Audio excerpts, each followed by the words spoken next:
ಮತ್ತೆ ರಿಪೀಟ್ ಮಾಡಿ.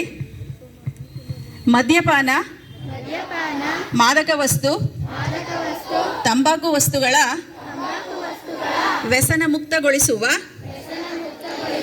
ಪ್ರತಿಜ್ಞಾವಿಧಿಯನ್ನು ಸ್ವೀಕರಿಸುತ್ತಿದ್ದೇನೆ.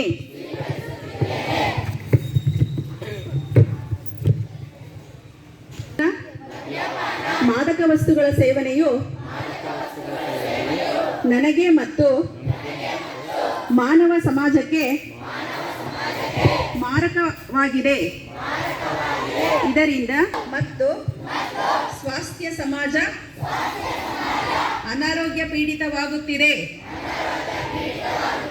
ಗ್ರಾಮೀಣ ಮತ್ತು ನಗರ ಪ್ರದೇಶದ ಯುವ ಜನತೆ ಇದರ ದಾಸ್ಯಕ್ಕೆ ಒಳಗಾಗುತ್ತಿರುವುದು ತಿಳಿದು ಬಂದಿದೆ.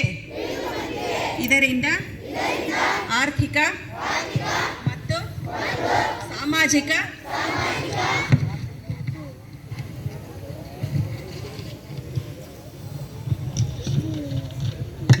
ಸ್ಥಿತಿಯು ಅಧೋಗತಿಗೆ ಇಳಿಯುತ್ತಿದೆ.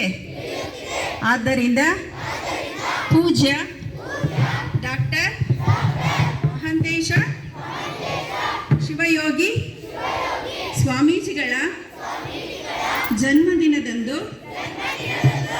ಈ ಶುಭ ದಿನದಂದು ನಾನು ಮದ್ಯಪಾನ, ಮಾದಕ ವಸ್ತು, ತಂಬಾಕು ವಸ್ತುಗಳನ್ನು ತ್ಯಜಿಸುತ್ತೇನೆ ಹಾಗೂ ಇನ್ನೆಂದಿಗೂ ಮುಟ್ಟುವುದಿಲ್ಲ ಎಂದು ಪ್ರತಿಜ್ಞಾವಿಧಿಯನ್ನು ಕೈಗೊಳ್ಳುತ್ತೇನೆ.